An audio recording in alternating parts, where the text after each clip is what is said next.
Sir, அந்த 26 தேர்தல் எப்படி வர முடியாதுன்னு சொல்ல முடியாதுன்னு சொல்லிட்டீங்க. ஆனா எப்படி அமையணும்னு சொல்லி நீங்க விரும்புறீங்க? இல்லை, அரசியல் அப்படிங்கிறது இது முழுக்க முழுக்க மக்களுக்கான சேவையாக இருக்கணுங்கிறது தான். அது நம்ம தாத்தா காமராஜ் அவர்கள் சொன்னது. எங்கள் தலைவர் எங்களுக்கு கற்பித்தது அது மக்களின் மீது அதிகாரத்தை செலுத்துகிற விவகாரம் அல்ல, மக்களுக்கு ஆற்றப்படுகிற தொண்டுங்கிறாரு. நாங்கள் எல்லா உயிர்களுக்குமான தேவையும் அதை நிறைவு செய்யும் சேவையும் தான் அரசியல்னு. இப்போ அந்த மாதிரி ஒரு அரசியல் அமைப்பு இங்கே உருவாகணும்னு நினைக்கிறோம். இங்கே அரசியல் பெருத்த லாபம் ஈட்டும் ஒரு தொழிலாக மாறிடுச்சு. ஏன்னா வாக்குக்கு காசு கொடுக்கறது ஒரு முதலீடு. ஒரு வேட்பாளர் 15-20 கோடியை முதலீடு செய்கிறாருன்னா 150-200 கோடி ஈட்டிக்கிறலாம்னு நம்பிக்கை.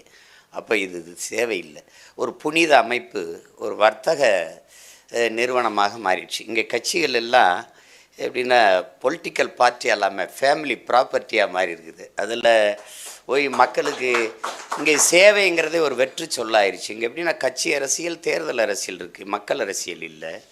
செயல் அரசியல், சேவை அரசியல் இல்லை. செய்தி அரசியல், விளம்பர அரசியல் இருக்குது. இதை தகர்த்து மக்கள் அரசியல், செய்தி அரசியல் இல்லாத செயல் சேவை அரசியலாக வரணும்னு நாங்கள் நினைக்கிறோம். அப்போ இங்கே நாட்டையும் மக்களையும் பேரன்பு கொண்டு காதலிக்கிறவங்க கையில் அதிகாரம் இருந்தால் தான் இந்த நாடு சரியாக இருக்கும். எப்படியாவது மக்களை ஏமாற்றணும்னு நினைக்கிறவன் என்ன செய்வான்? தேர்தல் வரும்போது பொங்கலுக்கு 3000 கொடுப்பான், அரிசி பருப்பு கொடுப்பான், வேட்டி சேலை கொடுப்பான், மடிக்கணினி கொடுப்பான்.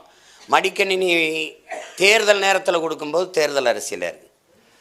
பொங்கலுக்கு தொகை கொடுக்கறது, அரிசி பருப்பு கொடுக்கறது ஒவ்வொரு ஆண்டும் கொடுத்தா அது மக்கள் அரசியலாக இருக்குது. தேர்தல் வரும்போது கொடுக்கும்போது தைப்பொங்கலாக இல்லாமல் தேர்தல் பொங்கலாக மாறிடுது. பொங்கலுக்கு புரியுதுன்னு நினைக்கிறேன். அப்போ இந்த நிலையில் இதை தகர்க்கணும் அப்படின்னா நீங்கள் அதுக்கு பேர் ஒரு தலைகீழ் மாற்றம் வரணும். அதுக்கு பேர் தான் ஒரே வார்த்தையில் புரட்சி. அது வரணும். அது மக்களின் மனத்திலிருந்து வரணும். ஒவ்வொருவரும் மாற்றத்திற்கான சிந்தனையிலிருந்து வந்துட்டா மாறிடும், சமூகம் மாறிடும். அப்போ நாங்கள் நினைக்கிறது, எங்களுடைய கோட்பாடு ஆள் மாற்றம் ஆட்சி மாற்றம் பயனில்லை, ஆட்சி முறை மாற்றணும். அப்போ அடிப்படை அமைப்பை அரசியலையே மாற்றணும். அதுக்கு தான் நாங்கள் வேலை செய்கிறோம். அப்படி ஒரு அமைப்பு வரும், விரைவில் வரும். இப்போ எங்கள் ஐயா சொன்னது மாதிரி என்னை யாருக்கும் தெரியாது, எந்த பின்புலமும் இல்லை. 3வது பெரிய கட்சியாக சாதாரண மகன் ஏறி நிற்க முடியுதுன்னா மாற்றத்தை விரும்புகிற மக்கள் இருக்கிறாங்க. நீங்கள் சாதி சொன்னீங்க, மதம் சொன்னீங்க, சாராயம் கொடுத்தீங்க, பணம் கொடுத்தீங்க, சலுகைகளை சொன்னீங்க, எல்லாம் சொன்னீங்க. அதையும் தாண்டி ஒரு புது சின்னத்தை தேடி எங்களை தேடி என் மக்கள் வாக்கு செலுத்தியிருக்காங்கன்னா இங்கே மாற்றத்தை விரும்புகிற மக்களின் எண்ணிக்கை வளர்ந்து கொண்டு வருது. ஏன்னா என் மக்கள் மகத்தானவர்கள், அவர்கள் உண்மையிலே நல்லதை தேர்வு செய்வார்கள். நீங்கள் யாருமே இப்போ எது ஒன்றும் நல்லதை தானே விரும்புகிறீங்க. ஒரு கடைக்கு போனால் இந்த புடவை நல்லா இருக்குது, ஒரு கடைக்கு போனால் இந்த உணவு சுவையாக இருக்குது. இப்போ நல்லதை தேர்வு செய்கிற என் மக்கள் ஒரு நாள் தேர்வு செய்வாங்க.